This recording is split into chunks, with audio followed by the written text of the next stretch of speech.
Hi, Liz. It's Hi, good to Sarah. see you again. You too. Um, all right, we're going to talk about some of your concerns, first of all, with Joshua. I know that you mentioned that he is not using a lot of words. He'll use some gestures and make some vocalizations, but just not a lot of words. Mm-hmm. And the other thing that you were concerned about was his communication with his peers and with other adults and in new social situations. Like he just didn't respond well and doesn't play well with others, that type of stuff. Okay, so after you listed some of those concerns based on some of our assessments, I did find that his expressive language, so what he's verbalizing out loud, is at a decreased level compared to his peers. However, his receptive language, so what he's understanding, his auditory comprehension, is really very good. That's good news. So, I mean, like, he understands when you point to a cookie, or he goes and gets items when you want him to, and knows a lot of things about himself. So, that tells me that, some of his expressive language things aren't necessarily because he doesn't understand the word, but, there might be other underlying reasons why he's not producing those words. But anyhow, your priorities were that he would use more verbal language, correct? And then also that he would improve in social situations, communicating with peers, and when you meet family friends or just go to families' houses, since he exhibited a lot of behaviors before. Yes. All right. Well, first of all, like I said, his receptive skills, so his auditory comprehension, were really good. He does a great job with retrieving items if you ask him to. He knows who you are, so that shows me that you guys are doing a lot of really good things to facilitate his communication, his understanding of that.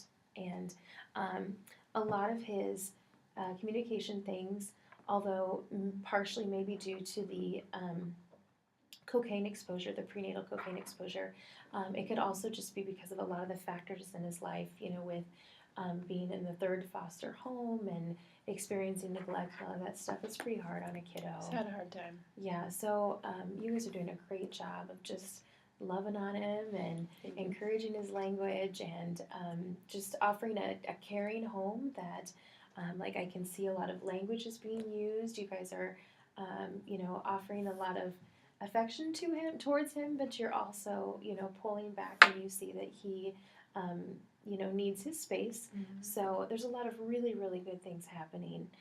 So one of the things that we're going to do to help increase that verbal language is we're going to add some things to your storybook reading, because I know you guys mentioned that you're already reading stories every night. Is that correct? That is correct. So just something we can already put into that routine that you already have established, so we're not adding a bunch of language and extra stuff to your busy schedule. I know you guys, no one has time for that. So through your regular reading, we're going to add what's called dialogic reading. Okay. And what that means is that you're going to be asking questions and basically turning the reins over to Joshua, letting him make inferences and predictions about what's going to happen, having him help turn the pages and doing print awareness. So it's really just, rather than simply reading the story, you're going to be implementing that interaction. Okay. Just getting him more involved in it? Exactly. Okay. Do you have any questions about, like, how that might work?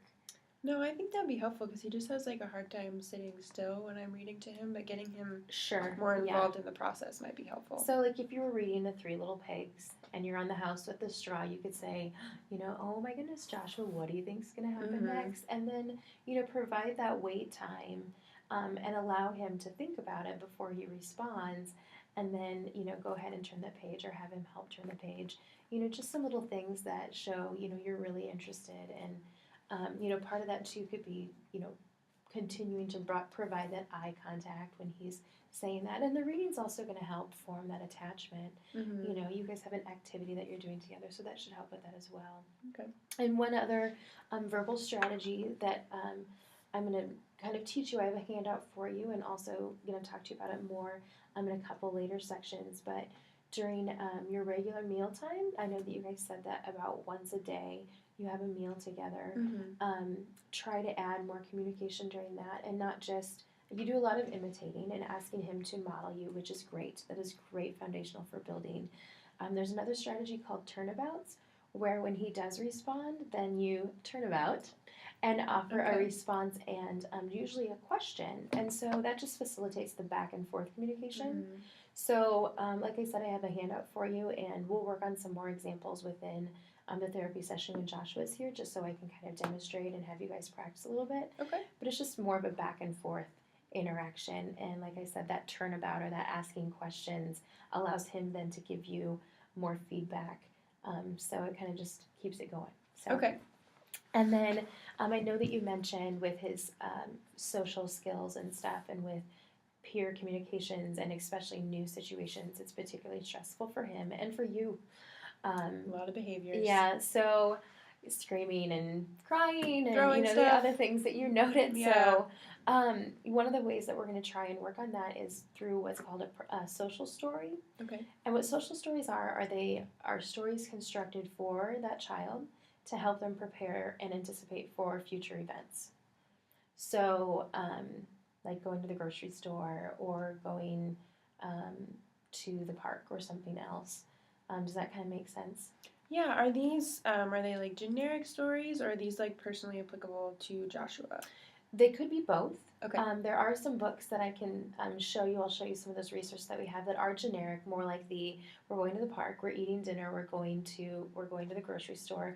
However, some of the stories that we're going to construct are going to be very specific to Joshua, and there's kind of a formula that's used to follow that, and you guys can create it, and we can work on getting pictures of him doing stuff too, and putting that in the book because kids like to read about themselves and see their own pictures of themselves. So it usually includes a description sentence about, here's the scenario, here's the situation, and then the prescriptive statement, which is, here's what you might be feeling, here are some things that are going to be happening that might cause these feelings, and then usually a directive of what they're going to do when they have those feelings. How will they respond, what their response would be. Okay. And then affirmation statements that basically say, yes, when you go to the grocery store and you sit in the cart, then, mommy's happy and we have a good time at the grocery store. And they're basically just like social expectations of behavior. I think that would be very helpful for him.